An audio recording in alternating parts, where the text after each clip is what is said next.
Okay, so this is going to be part 2 of the life of Riley, preparing to be started under saddle. So obviously these preparations have been going on for months, on and off, but I just want to share with you some of the things we'll do now around yielding. So yielding is one of those things where it's a little bit like going to the gym.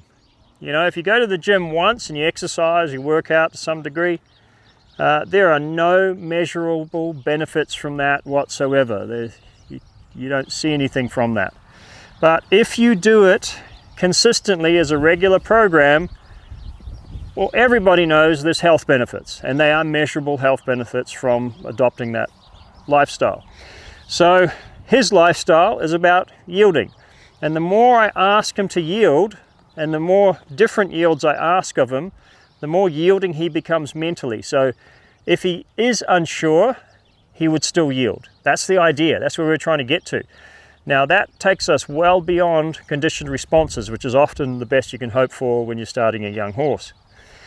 But given that I've been preparing him as long as I have, we've got some other things going.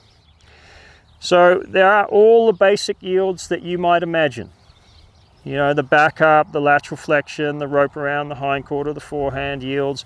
We're talking steady pressure now.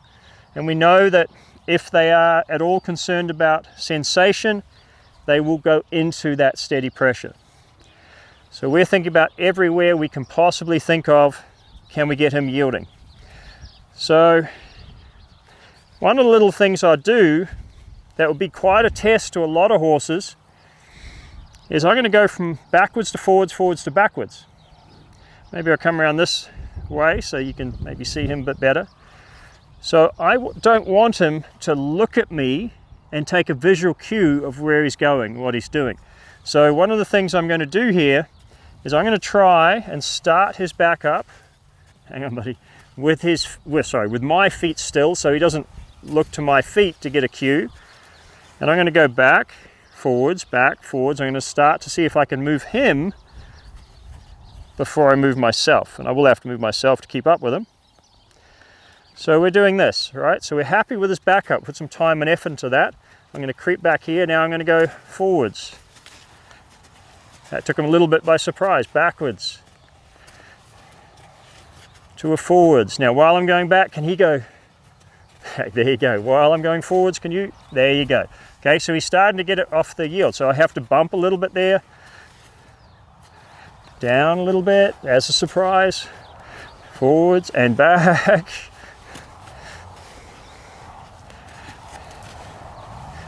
So he gets to where he's just following it. There's a big difference between a horse that is light following a feel and soft following a feel.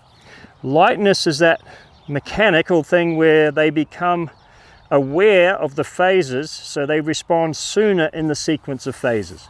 So you have a horse that responds at phase 1, they're a lot lighter because that's a light phase, right? You have a horse that doesn't know what's going on, but they just follow it wherever it is. They've mentally turned loose to it, so that's where softness comes from. So that's really what we're trying to do here. We're trying to dig in there and get that. And that's, you know, we chip away at that, and we chip away at it, and we chip away at it. So given that I'm going to think about riding this horse, you can see I want to be able to operate him from this lead rope. This lead rope's a rein. So if I wanted to send him somewhere, I'm not pointing and saying go that way. What I'm doing is I'm taking the feel out. I'm saying, can you follow a feel? Can you follow a feel back again? Now there, he did a really nice job of picking up the correct foot and moving it. There's lots of ways I could have messed that up. I could have, you know, moved my body incorrectly and that would have dragged him forwards. But in both feet, he picked up the foot that was in relation to where that rein was asking it to go. So that's what we're really after here. If I send him forwards, if I was doing something like a half circle, what I want to see here is if I lift up, that's enough to influence those hindquarters. So then I might have that rein helping with my indirect rein. Hey, cheeky. Okay, so steady pressure is going to be a hugely important one. And it could be that I even do things like this.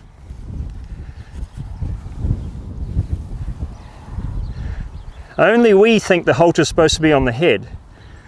Yeah, they don't think that, they don't know anything about that. So I make sure they're okay here, but can he follow a feel? So he thinks, oh, what to do, what to do. I'm going to bring him off balance. Oh, I'm going to chew my way through it, Riley. That's a good idea. There we go. So you've got to follow it over here. Now here, obviously, with his foot forwards, he's not in a position to bring it forwards. So what I'm going to do is I'm going to put him into an awkward position.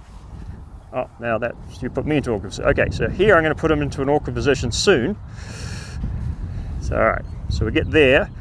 Now what I want to see is he starting to think? I'm talking. Oh no, it's taking too long. Hang on. Is he starting to think about yielding it? So if I brought his foot forwards and then let him stay there a bit, and it stayed there.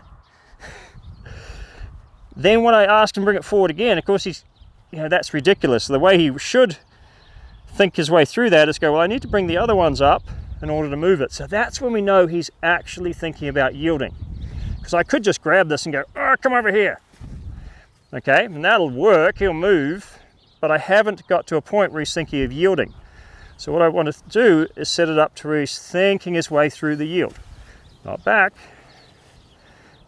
What are we going to do, Riley? So I present him with all these little puzzles. How can we puzzle our way through here? Bring up the other feet.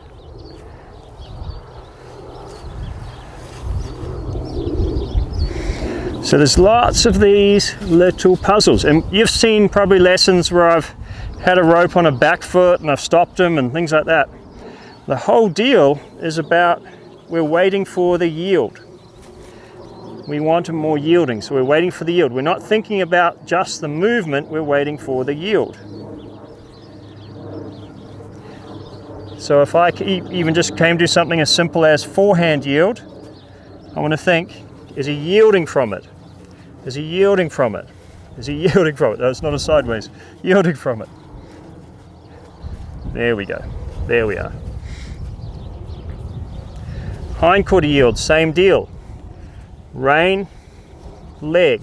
My leg is attached to and responsible for this leg. My rein actually attached to that indirectly.